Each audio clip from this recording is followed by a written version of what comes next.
los animo a ir a abrir la Biblia, dirigirnos ¿a dónde? Lucas, qué bien, dirigirnos a Lucas. Y vamos a estar en el capítulo 6.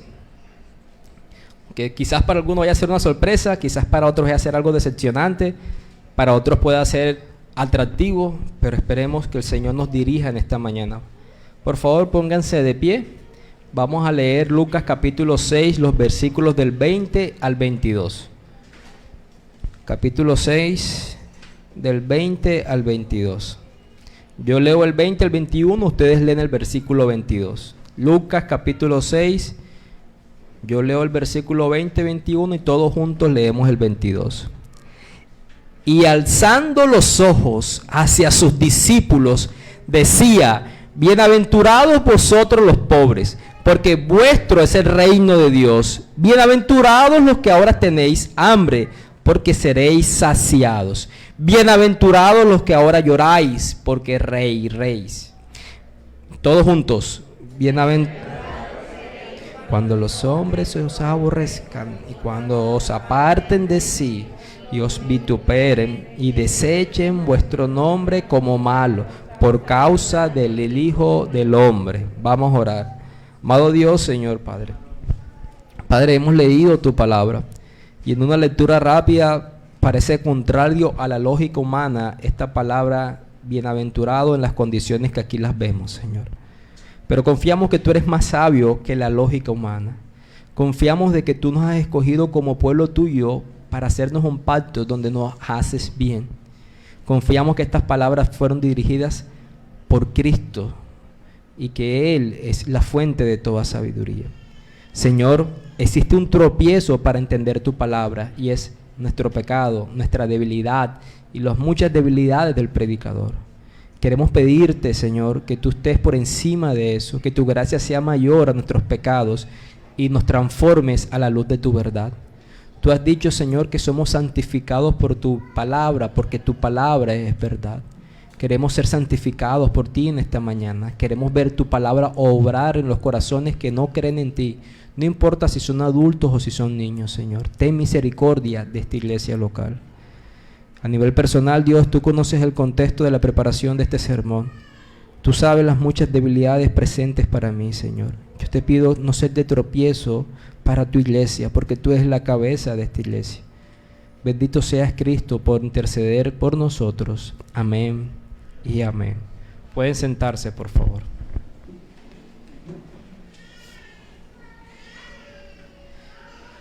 Si usted lleva tiempo siendo expuesto a la predicación de esta iglesia local, usted sabía que estamos estudiando el Evangelio de Lucas. Antes de continuar, quiero hacer un paréntesis. Esas bellas voces que ustedes escuchan por ahí, esas bellas voces también las tuvieron ustedes y yo en algún momento. Esas bellas voces también fueron ustedes y yo en algún momento.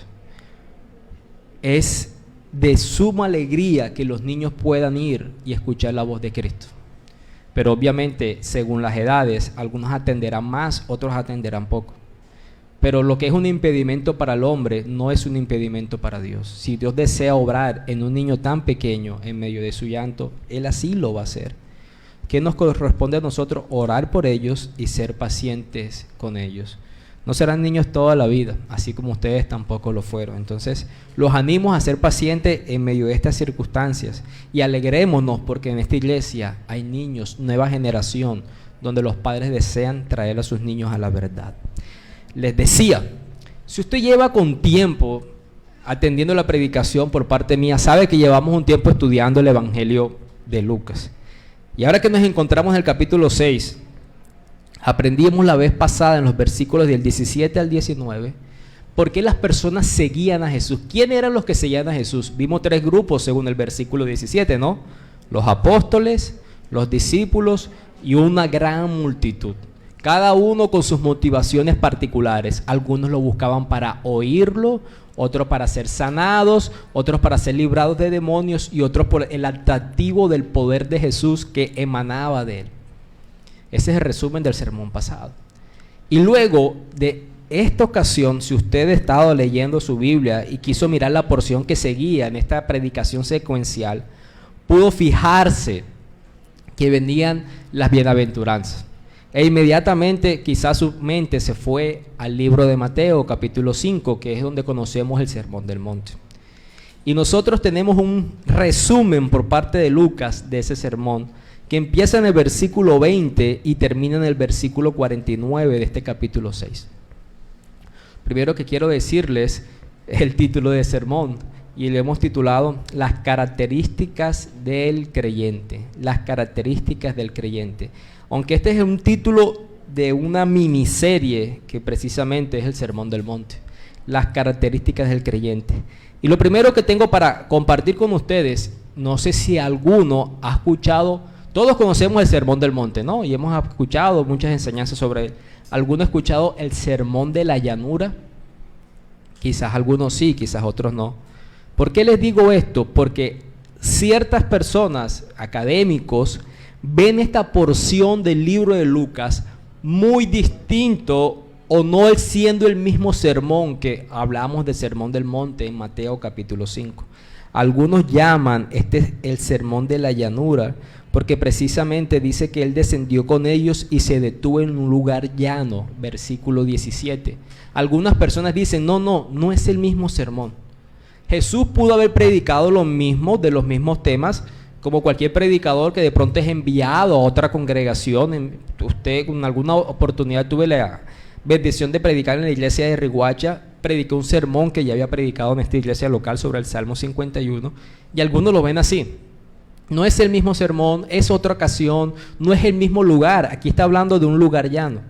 Otros, en los cuales yo me apunto, los vemos igual. Sencillamente en el Sermón del Monte dice que él ascendió. Aquí vemos que nuestro escenario empezó en el versículo 12, cuando se fue a un monte a orar, donde luego eligió a sus apóstoles, y en ese mismo monte él desciende a una parte llana del mismo monte. Con eso podemos responder la diferencia entre un monte y una parte llana. ¿Me hago entender? O sea, no vemos tropiezo en decir que sea el mismo sermón. ¿Y por qué pensamos que es el mismo? Porque lo que vemos aquí es la misma unidad de pensamiento que vemos en Mateo 5, que va hasta Mateo capítulo 7. Entonces vemos las mismas bienaventuranzas, aunque no todas, vemos la misma idea de pensamiento, la evidencia del creyente en la vida cotidiana, vemos una exhortación que se hace al final, quiénes son acerca de los dos cimientos, quiénes son los sabios y quiénes no, si escuchan las palabras de Jesús, si las aplican o no, como que construyó su casa sobre una roca. Entonces vemos que la idea es la misma. ¿Y por qué Lucas hace el sermón mucho más corto que Mateo? Hermanos, tenemos que pensar que lo que Jesús predicó ese día, en ese momento, delante de toda esa gran multitud, ni siquiera Mateo registró todas las palabras. Si usted hace una lectura de Mateo capítulo 5 hasta Mateo capítulo 7 de ese sermón, puede durar 12, 15 minutos leyendo. Seguramente el sermón pudo haber durado 50, una hora, hora y media. Mateo registró según la intención que él tenía en su corazón. Y como usted ha sido tan juicioso y ha participado de las escuelas dominicales, ustedes recuerdan que el libro de Mateo está dirigido primariamente ¿a quién? Al pueblo judío. Mientras que Lucas hace un resumen con la intencionalidad del propósito al escribir su evangelio. Entonces, no está mal de que Lucas haya tomado un resumen o menos contenido, cada uno con su intencionalidad en el propósito de escribir el evangelio. Aclarando eso y diciéndoles mi postura, y por eso podrán ver que en algunas partes tomaré pasajes de Mateo, es que es el mismo sermón. Ahora, ¿qué vamos a ver en esta mañana? Y por eso les decía, quizás para algunos va a ser decepcionante. No vamos a entrar directamente a las bienaventuranzas, al texto que leímos, aunque las vamos a mencionar, sino como dice el viejo refrán, muchas veces perdemos la belleza del bosque cuando nos quedamos admirando un solo árbol. ¿No les ha pasado eso? Si no contemplas todo un paisaje por estar mirando un punto pequeño. Y muchas veces los errores doctrinales parten por partir de lo particular y llegar luego a lo general. Entonces lo que yo deseo hacer más bien es una introducción general del versículo 20 al versículo 49, es decir, de todo el sermón del Señor Jesús. y enfocándome en las bienaventuranzas. Hoy vamos a ver unas características generales y a partir del próximo domingo vamos a entrar entonces sí a ver las particulares. Yo sé que muchos de ustedes quieren ya llegar a ver qué es lo que significa cualquiera que te pida, dale, y al que te tome lo que es tuyo, no pidas que te lo devuelva, el versículo 30. Ustedes, ¿qué significará eso? ¿Qué significará? Y si prestáis a aquellos de quienes esperas recibir, ¿qué mérito tenéis? ¿Qué significará amar a vuestros enemigos, hacer bien y prestar? ¿Qué significará el que te hiere en una mejilla, preséntale también la otra? ¿No es eso lo que muchas veces se espera del creyente? No se espera que el creyente sea una persona como un saco de boxeo, que resiste todo y no responde nada. Y si inmediatamente vamos a estas situaciones particulares y conocer el contexto general, vamos a caer en errores doctrinales. Ustedes saben quién es Mahatma Gandhi, ¿verdad? Ustedes recuerdan, lideró una revolución en la India, una revolución pacífica. Mahatma Gandhi decía: no me gustan los cristianos, pero me gusta su Cristo. Sobre todo que él consideraba que lo que él enseñaba a nivel social eran los mismos principios del Sermón del Monte. Algunas personas han visto este sermón como la respuesta social a la solución de los problemas de la humanidad. Si todos viviéramos de esta forma, dar sin esperar nada a cambio, ser mansos, ser pacificadores, ser misericordiosos, si el otro te ofende, tú no devuelvas la ofenda. Esa es la solución para la decadencia moral de la sociedad. Algunos otros dispensacionalistas de esa postura han visto este sermón no como el cumplimiento para el creyente de la hora, sino del futuro. ¿Quiénes son los dispensacionalistas? Son aquellos que creen en un reino milenario, literal, aunque no todos los que creen en el reino milenario son dispensacionalistas, pero todo dispensacionalista sí cree en eso, y algún día llegaremos a ese punto de escatología, del estudio del fin de los tiempos. Ellos creen que estas promesas de las bienaventuranzas son para el creyente en ese reinado literal de 1000 años de Cristo. Cuando Cristo venga, dicen ellos, habrá un reinado literal de 1000 años. Y durante esos 1000 años veremos estas promesas cumplidas. De vosotros es el reino de Dios, decía el versículo 20. En ese momento serán saciados, en ese momento reirán. Pero tienen un problema, esta postura acerca de las promesas de este Sermón del Monte. ¿Por qué? Porque llegamos a un texto, por ejemplo, que se nos dice que somos bienaventurados cuando nos aborrezcan, cuando nos desechen por causa del Hijo del Hombre. Y el versículo 23 dice: gozaos en aquel día y alegraos, porque aquí vuestro galardón es grande en los cielos. Si ellos creen que en ese reinado milenial de Cristo literal no seremos más perseguidos porque gozaremos de su reino instaurado de Cristo, un reino pacífico, ¿cómo pueden ser cumplida esta promesa de que alégrate, eres bendecido cuando eres perseguido y aborrecido? No tiene como lógica. Al mismo tiempo podemos leer en las bienaventuranzas: bienaventurados vosotros los pobres. O sea, bienaventurados ustedes los pobres. Bienaventurados los que ahora tienen hambre, no los que tendrán hambre. Porque vuestro, versículo 20, ese reino de Dios no será el reino de Dios. Es un tiempo presente. Entonces no podemos ver a este sermón con sus promesas como en el futuro, sino una aplicación para el presente. Son muchas cuestiones que les he ido dando, pero vamos a organizarlas. ¿Qué vamos a ver en esta mañana? Vamos a ver el predicador, vamos a ver la ocasión cuando se predicó, vamos a ver el lugar donde se predicó, vamos a ver una introducción acerca de las bienaventuranzas de forma particular, y lo último que veremos serán unas aplicaciones. Entonces, nuestro primer punto es el predicador. El predicador. Algunas personas han dicho que la predicación es el carácter del hombre en palabras. Y eso es cierto, eso es cierto. Muchas veces lo que nos atrae de las enseñanzas, de lo que las personas han dicho, es quién lo ha dicho, ¿cierto? Cuando yo les dije, por ejemplo, de Mahatma Gandhi, para nosotros es atractivo escucharlo porque es un personaje histórico, es alguien reconocido. Entonces, siempre tiene una relevancia quién fue el que predicó. Ahora, ¿quién es el que está alzando los ojos hacia sus discípulos y elevando esta suma predicación? El Señor Jesucristo. Hermanos, y hemos aprendido que la predicación de Él, la que veíamos en las sinagogas, era atractiva para la multitud. La gente buscaba oírle, porque las palabras de Él eran de alguien que tenía autoridad. ¿Cómo era la predicación de la época? Los rabís, los maestros de la ley, citaban a otro rabí de cientos de años atrás.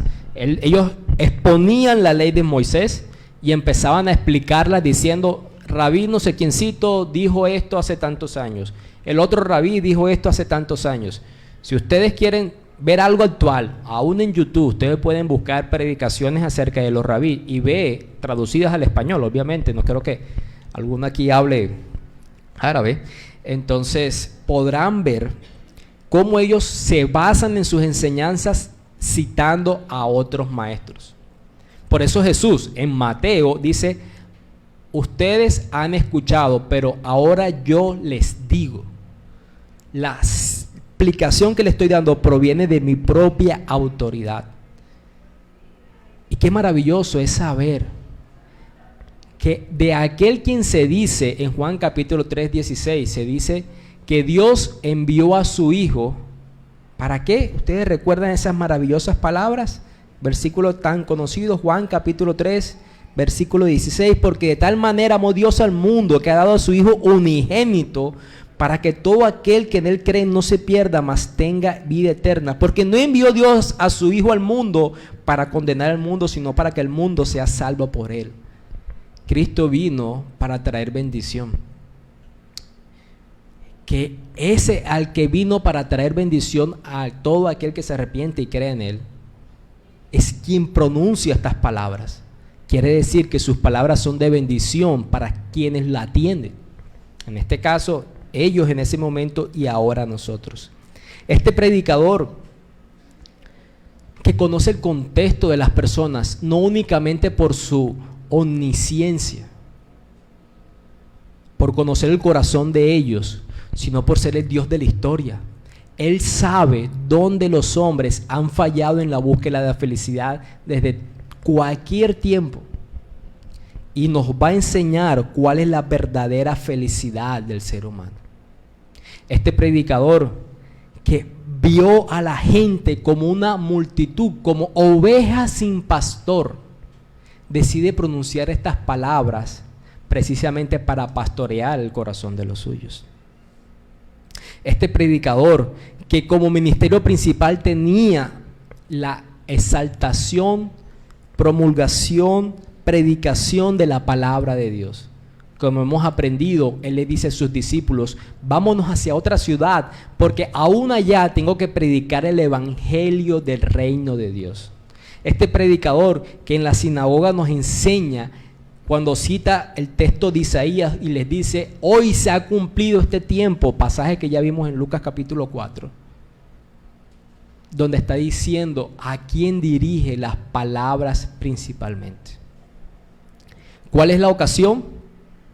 Se nos dice que la ocasión es cuando había una gran multitud siguiéndolo. La ocasión es el sermón del domingo pasado, cuando Él acababa de elegir a sus 12 apóstoles, cuando había una gran multitud de discípulos, cuando hemos aprendido que esos discípulos podían llevar un mes o podían llevar quizás ya un año, cuando algunos de ellos eran discípulos genuinos, otros quizás estaban a punto de tener un nuevo nacimiento, y al mismo tiempo cuando hay una gran multitud que lo seguía.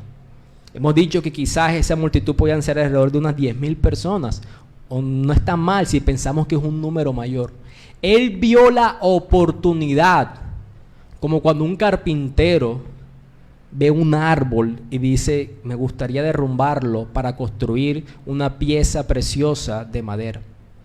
Así Él vio a estas personas, gran número de personas y de corazones, como una oportunidad de llegar al corazón de ellos. ¿Cuál era la ocasión? Cuando su ministerio público estaba siendo popular y cientos de personas lo seguían. Y él decide predicar como un rey que se sienta en su trono para separar a sus verdaderos súbditos de los extraños y extranjeros. Miren que él dice que predica a sus discípulos. Y una de las cosas que veremos a lo largo de este sermón, como su título lo dice, cuáles son las características del cristiano. Podemos decir que la ocasión puede ser como un domingo en nuestra iglesia local. No somos 1,000, 10,000, 3,000 personas. Siempre tenemos una población alrededor de 50 para arriba, según el espacio físico nos permite, a pesar de que no están todas las personas. Usted mira aquí y sabe, oye, faltó tal persona, tal amigo, tal hermano que no vino en este día. Pero tenemos que reconocer que los que estamos aquí, no todos son discípulos del Señor. Y algunos lo buscan sencillamente por alguna atracción meramente intelectual o académica. Algunos los buscan porque la predicación acerca de las propias palabras de Cristo puede ser novedosa para nosotros. Es una ocasión perfecta para que este sermón sea aplicado y podamos discernir en dependencia del Espíritu Santo quiénes somos discípulos y quiénes no. Es eso lo que vio Jesús al ver esa gran multitud. Él predicó este sermón aplicando una doctrina general para luego fuera evidente en situaciones particulares.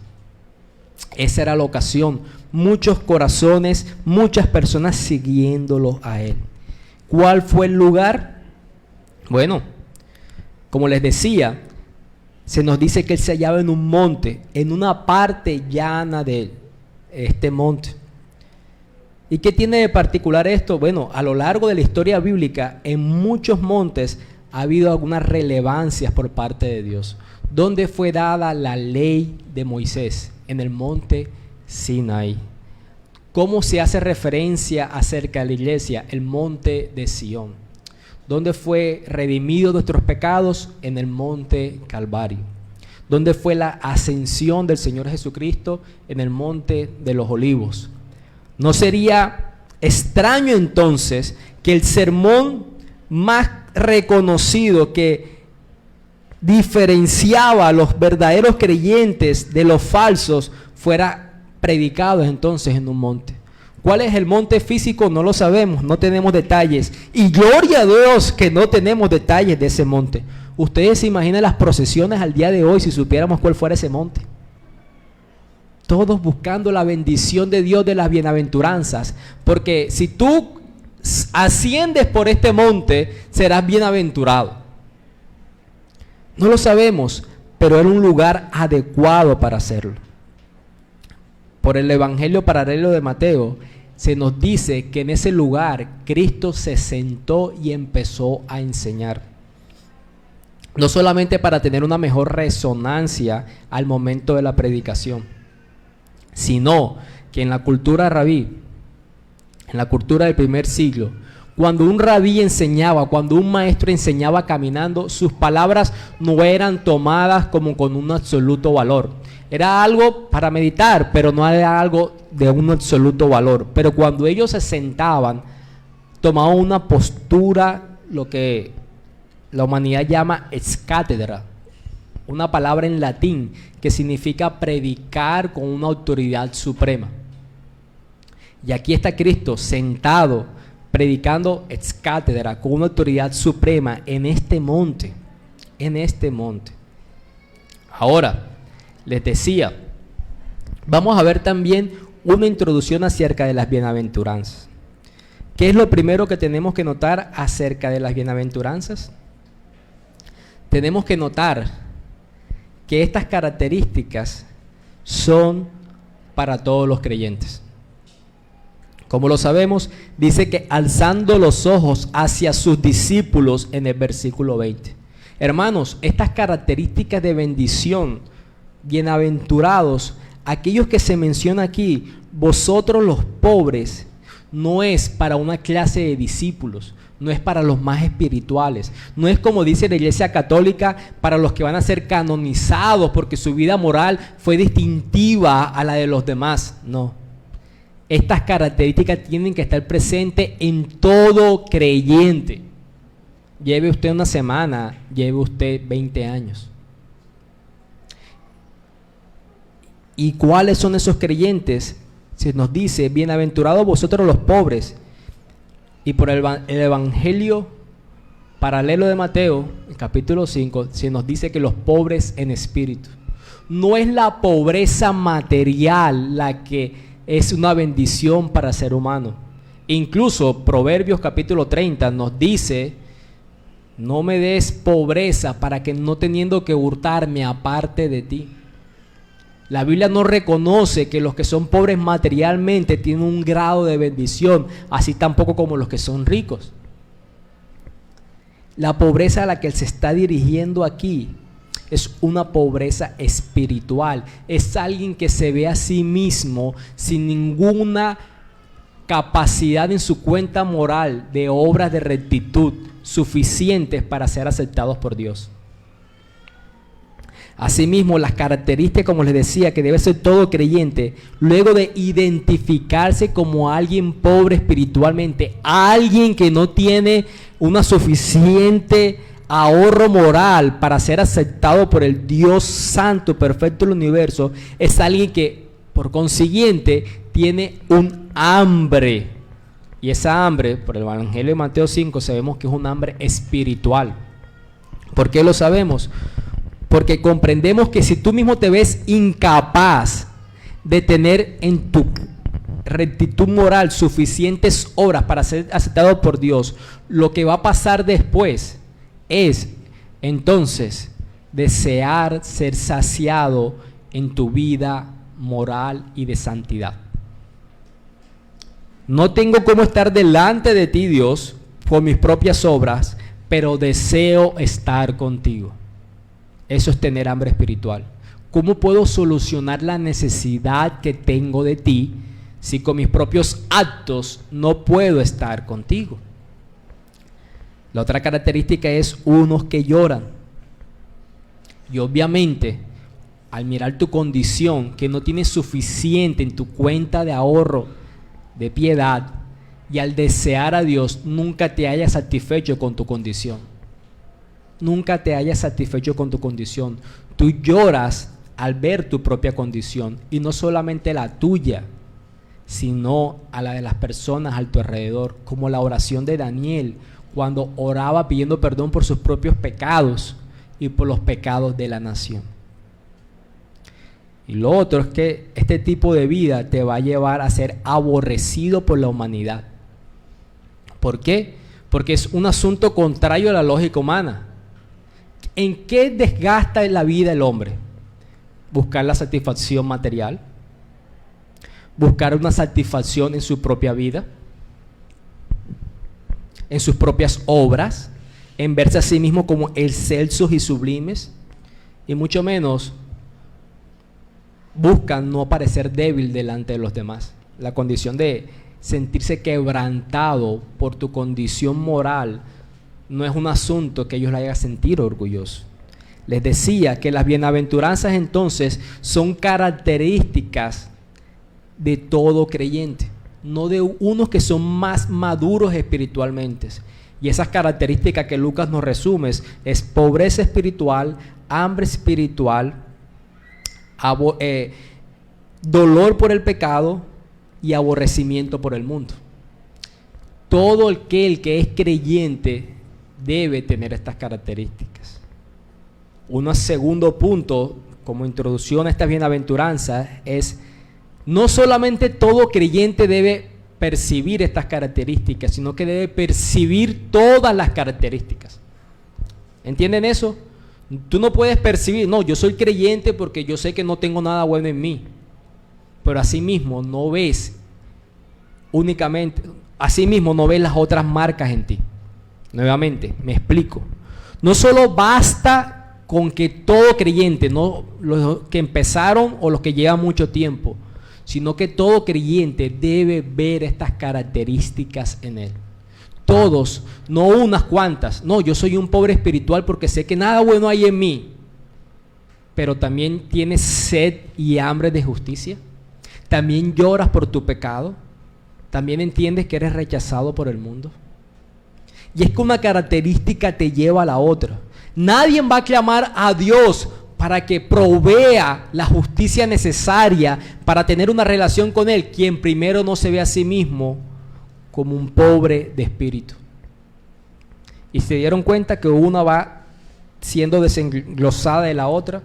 El que es pobre de espíritu tiene un deseo de ser saciado. El que tiene un deseo de ser saciado tiene un dolor porque no hay en sí mismo cómo ser saciado.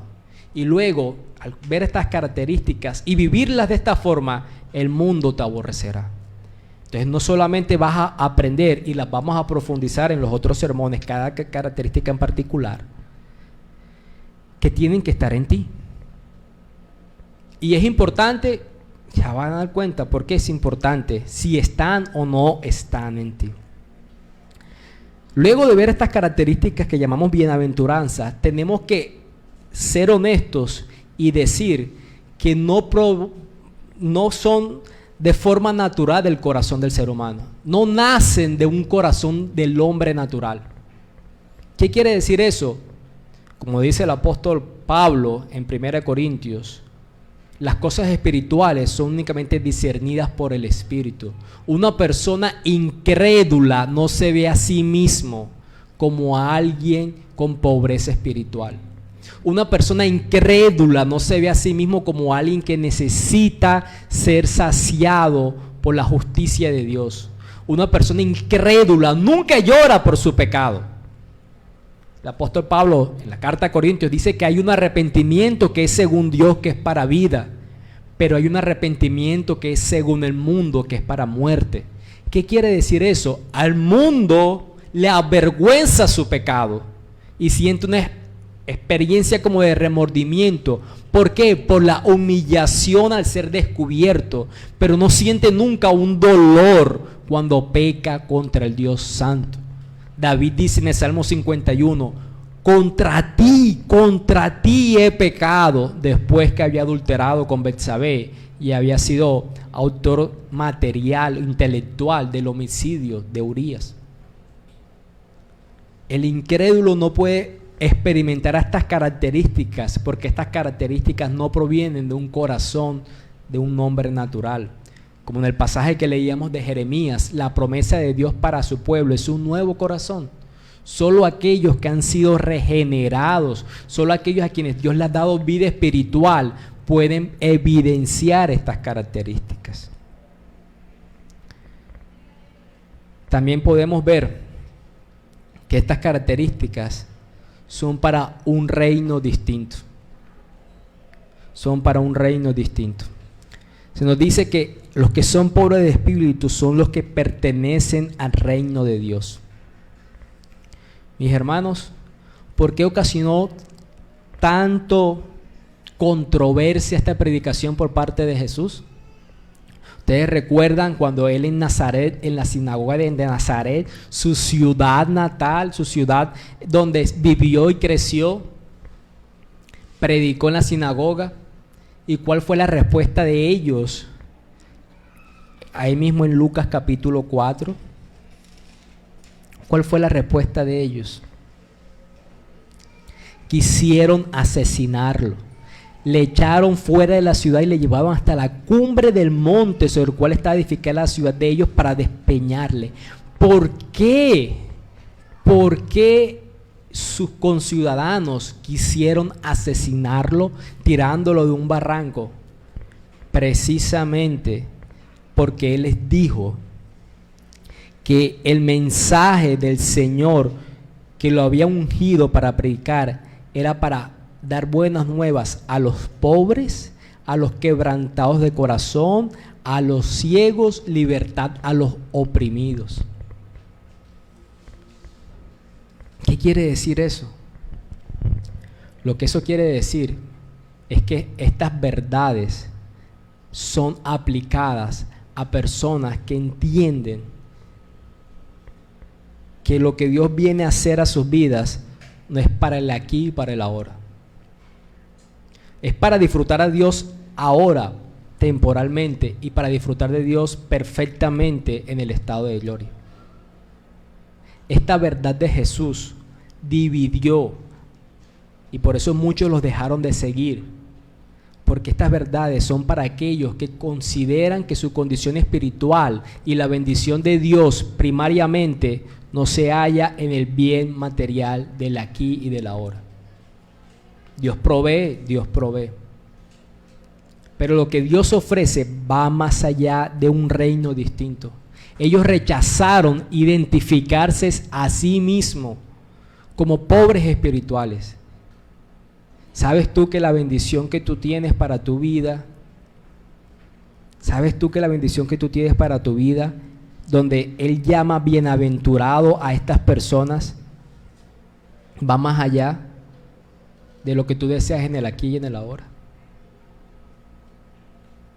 Mientras tú sigas buscando el aquí y el ahora, no podrás disfrutar de estas bienaventuranzas. ¿Por qué debemos entonces predicar las bienaventuranzas y este sermón completo? Porque luego de comprender la doctrina que Jesús intenta aquí aplicar, que su bendición, sus promesas son para los que se ven a sí mismos incapacitados moralmente para tener una relación con Él y necesitan ser llenados por Él mismo, Él las aplica de forma particular. Es decir, Él menciona, como hacen las epístolas, la doctrina en esta primera parte, en las bienaventuranzas. Y luego, a partir del versículo 27, esa doctrina puesta en práctica de forma particular en cada una de las situaciones. ¿Qué es lo que va a suceder si tú eres expuesto a esta predicación? Uno, debes identificar si estas características están en ti. Por eso debemos predicar este sermón. Dos, si la estás viendo en ti en el día a día de las situaciones particulares que él aquí menciona. Cómo reacciona el creyente a las diferencias, cómo ama al que le hace mal. Por eso debemos predicar este sermón. También predicamos este sermón, porque este sermón, aunque su intención no es ser evangelista, nos marca el camino que como iglesia tenemos que seguir al momento de predicar el evangelio. Sobre todo al inconverso. Las últimas palabras de Jesús en los versículos 46 y el 49, lo que llamamos los dos cimientos, donde Él dice que hay un hombre que es semejante a uno que cavó una casa, cavó y hondó, puso un fundamento sobre la roca. Cuando vino la inundación, esta casa sobrevivió porque estaba fundada sobre la roca. Pero hay otro que oyó y no hizo así, sino que ese que no hizo como las palabras de Jesús, es como semejante a uno que construyó la casa sin fundamento y cuando llegó el río lo derrumbó. Él está diciendo si tú eres expuesto a la predicación de Jesús y no sigues sus palabras, llegará el día en que serás derrumbado y apartado. Pero ¿qué hace la iglesia moderna en la predicación? No intenta clasificar a las personas en las intenciones de su corazón por Jesús, sino intenta más bien hacerles ver la iglesia como iguales a ellos. Me explico. ¿Qué vemos hoy en el día de hoy como campañas evangelísticas en la mayoría de las iglesias? ¿Qué es lo que vemos? Vemos intentando meter el mundo en la iglesia para que las personas del mundo digan, oye, esto es igual a como yo me siento. Una discoteca más. No hay nada distinto. Entonces me siento atraído porque es lo que a mí me gusta. No. En este sermón Jesús está diciendo si tú eres creyente, estas son tus características. Y si estas son tus características, las vas a evidenciar así. Y si no las evidencias y no las pones en práctica, entonces llegará el día que tu incredulidad llevará a que seas derrumbado. Esa es la forma en que debemos evangelizar. O te decides y sigues al Dios que te llama en gracia y lo buscas en arrepentimiento y fe, o llegará el día en que no podrás más estar delante de Él. ¿Y cómo hacemos para el mundo que sea atractivo a la iglesia? No haciéndonos igual al mundo, sino practicando este sermón. ¿Ustedes quieren ver esta iglesia que tengamos que tumbar paredes, levantar pisos. Hermano, no tenemos que hacernos como el mundo para atraer al mundo. El mundo lo que necesita es ver que el cristianismo es creíble como lo fue en Cristo, en su propia vida, practicando este sermón. Entre ustedes más y yo practiquemos este sermón, las personas del mundo podrán decir: oye, yo te veo alegre y gozoso. ¿Por qué? A pesar de que esta persona te ha ofendido, te ha hecho esto, a pesar de que habla mal de ti por tu fe. ¿Por qué tenemos que predicar este sermón? Porque es en las palabras de Jesús la definición de la verdadera felicidad. ¿Sabe usted que bienaventurado significa doblemente feliz? Jesús está definiendo lo que es la verdadera felicidad del hombre. Y el hombre constantemente está en la búsqueda de la felicidad. Hasta películas han sacado de eso, ¿no? Predicamos este sermón para aprender dónde el hombre halla su felicidad. ¿Qué pasa? Es paradójico. ¿Cómo eres feliz siendo pobre y obtienes un reino? ¿Cómo serás saciado? ¿Cómo eres feliz si tienes hambre? ¿Cómo eres feliz si lloras? ¿Cómo eres feliz si eres perseguido? Pero me encantan las palabras del apóstol Pablo, donde dice: predicamos a Cristo y este crucificado, porque en Cristo vemos el poder de Dios y la sabiduría de Dios. ¿Cómo la cruz muestra que Dios es sabio si aparentemente su plan de victoria se ve truncado por la muerte de Jesús? ¿Cómo vemos el poder de Dios si, siendo Jesús Dios, es muerto en debilidad, abandonado y al parecer derrotado por el gobierno romano? Porque la mente de Dios, dice Dios mismo en su palabra: mis pensamientos no son vuestros pensamientos. Y la forma en la que Dios actúa es una forma hasta paradójica, contraria al sentido humano. Pero tú aprenderás la verdadera felicidad para tu vida.